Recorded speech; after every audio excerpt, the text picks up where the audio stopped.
آواز عرض کی جا چکی، پورا مہینہ یہ دروازے بند نہیں ہوتے، یہ دروازے کھلے رہتے ہیں، جنت کے دروازے، اور جہنم کے دروازے بند کر دیے جاتے ہیں، اور کوئی دروازہ کھلتا نہیں ہے، جہنم کا بند ہے۔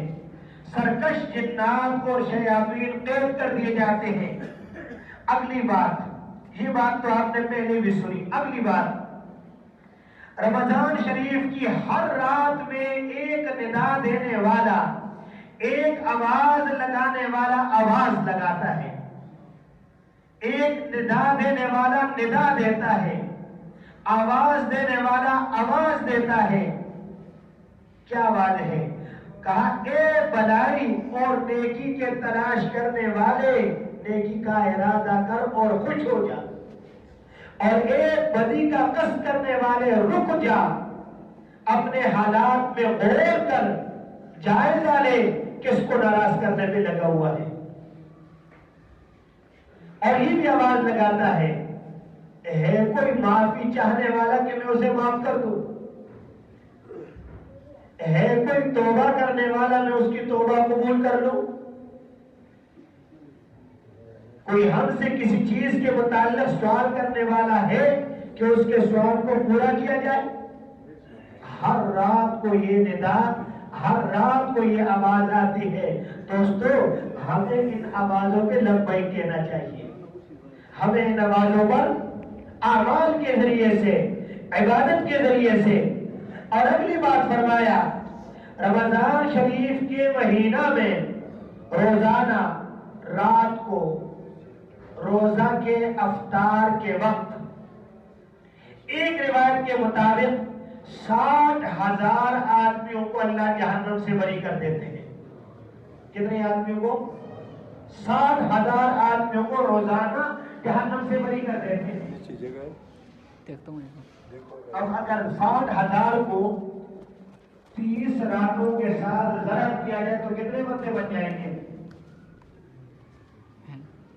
کتنی؟ 18 لاکھ ہو جائیں گے۔ کتنے ہو جائیں گے؟ 18 لاکھ آدمیوں کو اللہ رمضان میں جہنم سے بری کر دیتا ہے۔ یہ ایک روایت۔ اور حضرت حسن رضی اللہ عنہ فرماتے ہیں، فرمایا حضور علیہ الصلوۃ والسلام نے ارشاد فرمایا، دوسری روایت، اللہ جل شانہ رمضان المبارک کی ہر رات میں 6 لاکھ آدمیوں کو جہنم سے بری فرماتے ہیں۔ کتنے آدمیوں کو؟ 6 لاکھ کو۔ اب 6 لاکھ کو ضرب دے دے 30 کے ساتھ تو کتنا بن جائے گا؟ کتنا ہو جائے گا؟ بہت سارا ہو جائے گا، بہت سارا۔ چلو پھر کیلکولیٹر رکھنے جو والے آئیں گے، بہت سارا ہو جائے گا۔ اور ایک روایت کے اندر آتا ہے، اگلی روایت، حضرت عبداللہ ابن عباس رضی اللہ عنہ فرماتے ہیں، رمضان کی فضیلت کے متعلق ایک طویل اور لمبی حدیث ہے۔ حضور علیہ السلام نے ارشاد فرمایا، حتی شانہ رمضان شریف میں روزانہ افطار کے وقت، رمضان شریف میں روزانہ افطار کے وقت ایسے 10 لاکھ آدمیوں کو جہنم سے بری فرماتے ہیں جو اپنے گناہوں کی وجہ سے جہنم کے مستحق بن چکے ہیں۔ کتنے آدمی روزانہ؟ اللہ کرے ہمارا نام بھی کسی کھاتے میں آ جائے، اللہ کرے ہمیں بھی اللہ جہنم سے بچا دے۔ جہنم سننا تو بڑا آسان ہے، عذاب کو سہنا بڑا مشکل ہے، بہت مشکل ہے۔ ایک روایت کے اندر آتا ہے، فرمایا جہنمی کے تسمے کو جب آگ لگے گی، اس کے ساتھ یہ دماغ یوں ابل رہا ہوگا جیسے ہنڈیاں ابلتی ہیں۔ ایک موم بتی ہم جلا رہے، موم بتی کے ساتھ انگلی نہیں آگے کر سکتے، لگا سکتے؟ موم بتی کے ساتھ نہیں لگا سکتے، موم بتی کے ساتھ انگلی نہیں لگا سکتے۔ جہنم کی آگ کا تو اس کے ساتھ کوئی نسبت ہی نہیں ہے، وہ تو اتنی سخت ہے، اتنی سخت ہے جس کا اندازہ نہیں۔ تو کتنے آدمیوں کو رہائی مل جاتی ہے؟ اس روایت کے مطابق 10 لاکھ آدمیوں کو رہائی مل جاتی ہے کوئی لینے والا؟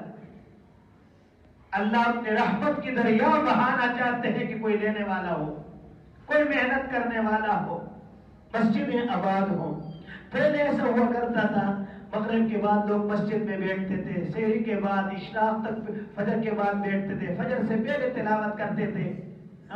پورا سال جس قرآن مجید کے اندر پڑھنے کو کسی کو نوبت نہ آتی تھی، رمضان میں اس کو بھی لوگ اٹھا کے پڑھ لیا کرتے تھے۔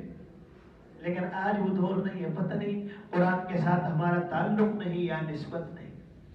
سال ہر سال گزر جاتے ہیں، مساجد میں الماریاں قرآن مجیدوں سے بھری رہتی ہیں، ہے ایسا یا نہیں؟ جس مسجد میں آپ چلے جائیں اور مسجد میں الماری کھول کر دیکھیں بھری ہوئی ہے قرآن مجیدوں سے،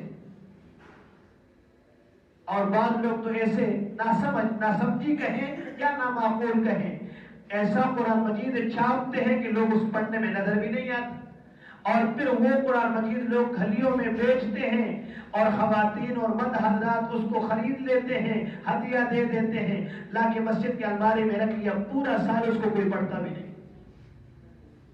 مسجد میں قرآن مجید رکھنا کسی عالم سے آدمی پوچھ لیتا ہے کون سا قرآن مجید رکھے، لیکن پڑھنا تو ہے بہرحال۔ پہلے بھی یہ بات میں کئی مرتبہ عرض کر چکا ہوں، پھر عرض کر دیتا ہوں، مساجد میں قرآن مجید رکھنے کے لیے نہیں، پڑھنے کے لیے ہوتے ہیں۔ صرف رکھنے سے تو کچھ نہیں ملے گا، پڑھیں گے تو کچھ ملے گا۔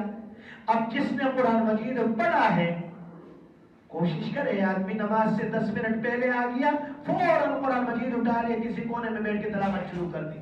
اور ہونا ایسا چاہیے کہ الماریوں میں جتنے قرآن مجید کم از کم وہ تو کم پڑھنے چاہیے۔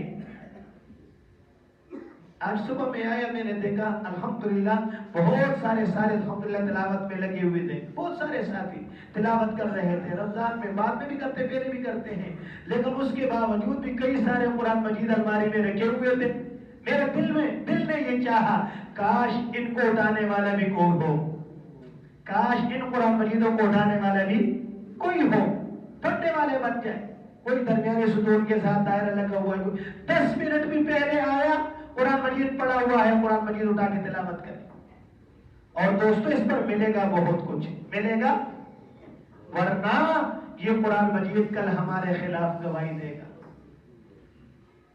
کہے گا طاقوں میں سجایا جاتا ہوں، خوشبوؤں میں بسایا جاتا ہوں، سال ہر سال گزر جاتے ہیں، کوئی اٹھانے کے لیے تیار نہیں۔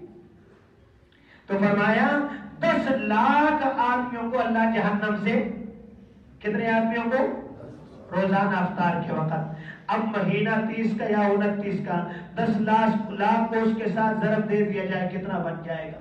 اتنے سارے لوگوں کو اللہ جہنم سے بچا لیتا ہے، کاش ہمارا نام بھی آ جائے۔ تو دوستو موقع ہے ہمارے پاس۔ اگلی حدیث کافی لمبی ہے، وقت ختم ہو رہے، ورنہ یہ بھی سنا دیتا۔ چلو اس کے بعد ایک مختصر حدیث ہے، وہ سنا دیتا ہوں پھر اگلے جمعے انشاءاللہ۔ حضرت ابو ہریرہ رضی اللہ عنہ سے روایت ہے، حضور اکرم صلی اللہ علیہ وسلم نے ارشاد فرمایا، جس شخص نے شرعی اجازت اور مرض کی مجبوری کے بغیر، شرعی اجازت اور مرض کی مجبوری کے بغیر رمضان کا روزہ چھوڑ دیا، فرمایا اگر ساری عمر بھی روزے رکھے تب بھی اس کی قضا نہیں ہو سکتی، تب بھی اس کا ثواب نہیں پا سکتا۔ شرعی عذر کے بغیر اور مرض کی مجبوری کے بغیر روزہ چھوڑ دیا، فرمایا ساری عمر، اس کو قوم نوح کی عمر مل جائے 950 سال، 1000 سال کی عمر بھی مل جائے، تب بھی اس ثواب کو نہیں پا سکتا جتنا اس رمضان میں پانا تھا۔ تو اس لیے اس کا اہتمام، خوب عبادات ہو، خوب عبادات ہو۔ آگے انشاءاللہ کچھ اور احادیث ہیں، انشاءاللہ اگلے جو میں عرض کر دیں گے۔ اللہ سمجھنے کی، عمل کرنے کی توفیق نصیب فرمائے۔ وآخر دعوانا ان الحمدللہ رب العالمین۔